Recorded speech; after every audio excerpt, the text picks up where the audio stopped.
For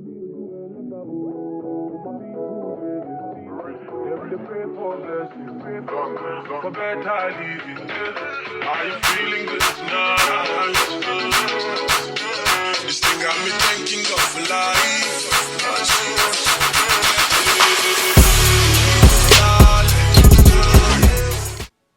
Hi guys, welcome back to my channel. So today we're going to be doing this updo tutorial. Now what I really want to focus on with this tutorial is how to get your ponytail to stay in a ponytail when you do updos, because you know sometimes we do like you use the scrunchies to try to hold it up, or sometimes you may not have a scrunchie and you just want your ponytail to stay where you want it to stay without you having to like find something to put it up with. I'm going to show you guys how to solve that problem later on in the video. Right now I am doing the Ghana weaving technique to kind of hide her natural hair, so that way the hair can last a little bit longer than, you know, if you were to do the regular fitting method. Like I said, the fitting method is great if you plan on wearing your hair for like 2 weeks if you're natural. But if you want to get longer use out of your hair, I'd say go for the Ghana technique if you have natural hair, because you're able to hide your natural hair inside of the cornrows, so that way it doesn't revert quickly, making your hair look older sooner than it needs to. So yeah, that's why I really love the Ghana technique. So I'm gonna kind of touch back on it really quickly for anyone that has forgotten how to do this method. So what I like to do for my updos is start at the front and then work my way to the back, and I just do like a very straight part with a slight curve when it gets to the, you know, the tail end of my part. So I do the straight line and I curve it a little bit just to create that like swoop of a ponytail, like a curve updo-ish. As you can see, yeah, pretty much. So I'm just going to be applying some products. This is my Shine and Jam. It's just going to make the hair look shiny at the base. I like to start braiding with my client's natural hair first, and then I add hair as I go, because you know you don't want to put too much tension by starting with braiding hair first at the front. Add the hair in. I always go with the smaller pieces and then gradually increase in size. I probably could have gone with a piece smaller than that, but I didn't. I don't know why, but yeah, you just gradually increase bit by bit. You don't want the increase to be dramatic, just like very gradual and almost non-noticeable.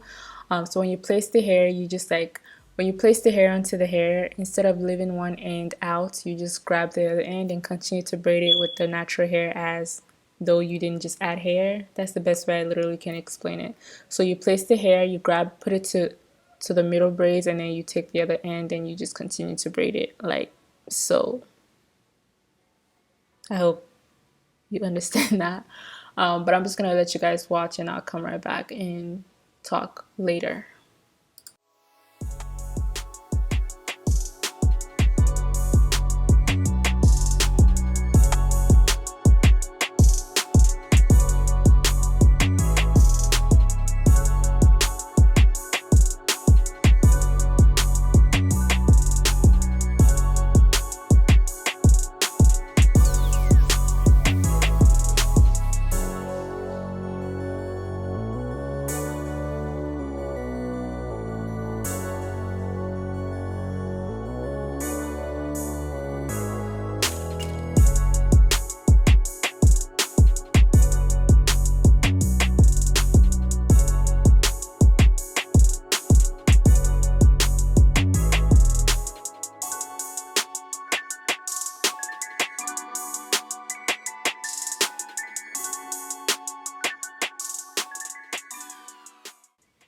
So for the back, we're pretty much going to be repeating the same process that we did at the top. Just going to make sure your parting is right. For the back, I like to like do the parts in like almost like a heart shape form. So the nape of the hair is like the skinny part of the heart, and the top is like the large part of the heart. And yeah, you can see I have all the hair kind of laid out in my thread hanger, which I got from Amazon. You can get yours at Walmart or Amazon as well. Just check, they're pretty easy to find.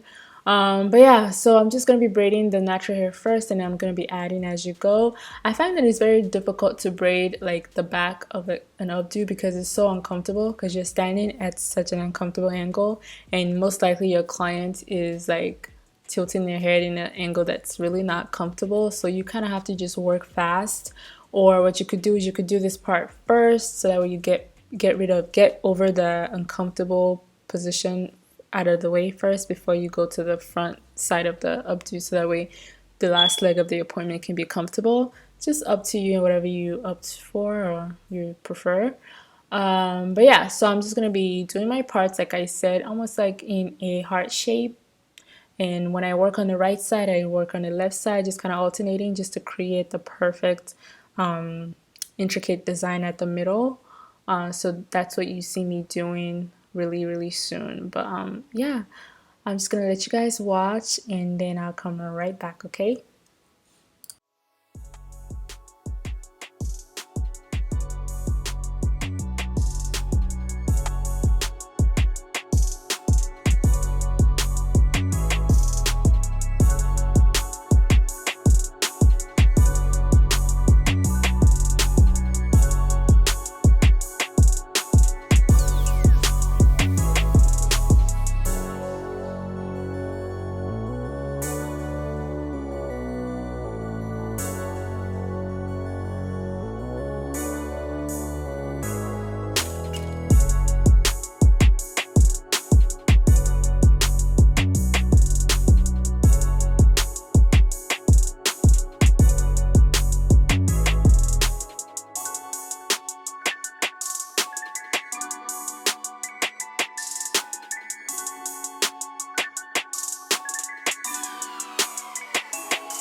As you can see, the part, like the middle formation is starting to like show. The design I was trying to get to look like, I was trying to create a design in the middle. You can see it, the way I alternated my parting is creating that design in the middle. So that's how you achieve that, you know, little staggered parting style at the middle of the back of your cornrows. So just like alternate left to right and it'll naturally flow. So just keep that in mind. It's really no math to it. So yeah, just alternate your braids.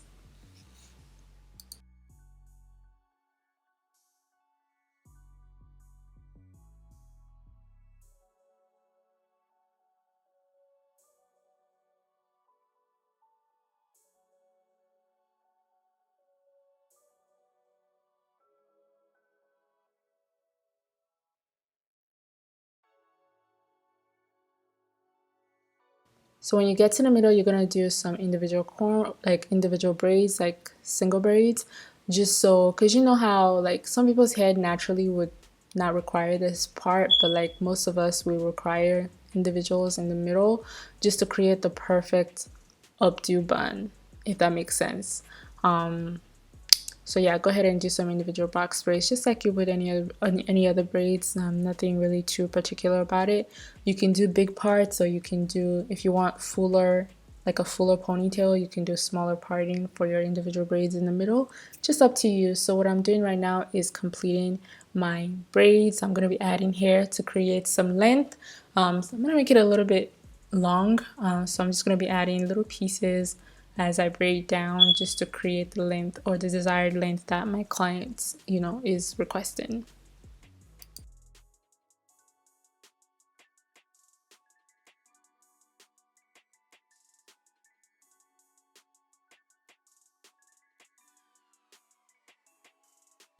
Okay, so time for the fun part of this tutorial, right? How do you get your hair to stay? Well, I use a needle and thread.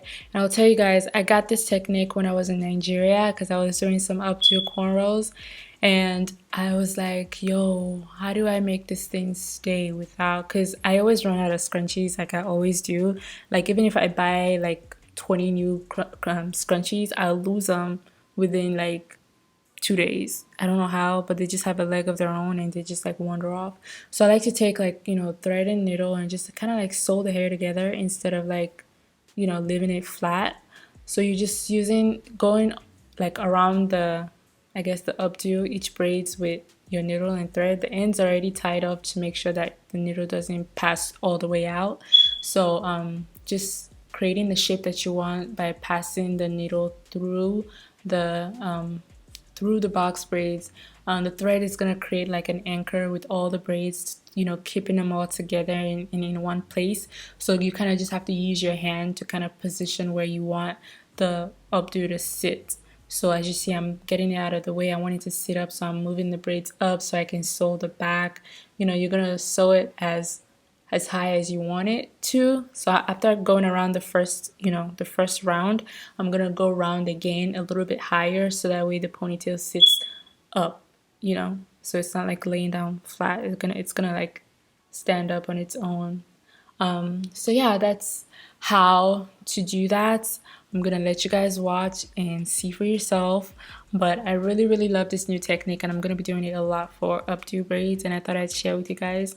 I'm so excited, you guys. I got this from Nigeria, actually, this technique, and I was so like, I'm like, wow, you guys, there's so much inspiration over there, and I literally cannot wait. I'm so gassed, I'm so cheesed, like, to be out there and, you know, to learn all these new techniques and that I can show you guys. I'm just really, really excited. But yeah, you guys, I'm gonna let you guys watch and I'll be right back, okay?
So this is what it should be looking like when you're done. Your ponytail is sitting nice and high without you having to, use any scrunchie.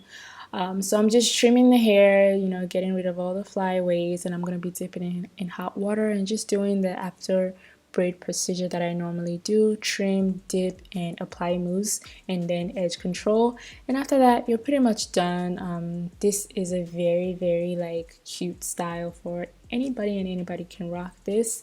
I typically always go for Updo cornrows because I just love the way they look on me. They really just give you like a nice facelift. It's perfect. So yeah, it's like one of my favorite cornrow styles to do on myself. And I like them really, really long too, really, really extra. But yeah, don't forget to drape your clients before you dip the hair in hot water. And yeah, you guys, I hope you guys really enjoyed this tutorial because I enjoyed, doing this cornrow. I thought it was super cute, and I wish I could transfer it to my hair, but I can't.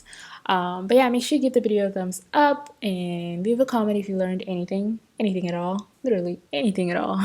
I want to know that my video is actually helping somebody out there. I don't want to be talking and filming for nothing. I want to know that you're actually learning and practicing. So that's what makes me happy. I do appreciate you guys subscribing, but ultimately I want to know that my videos are benefiting you and your career in some way. That's why I'm doing this. So definitely let me know, send me messages, send me pictures. I will be seeing them. Thank you guys so much for watching this tutorial. Once again, I love you guys. Have a merry day and God bless.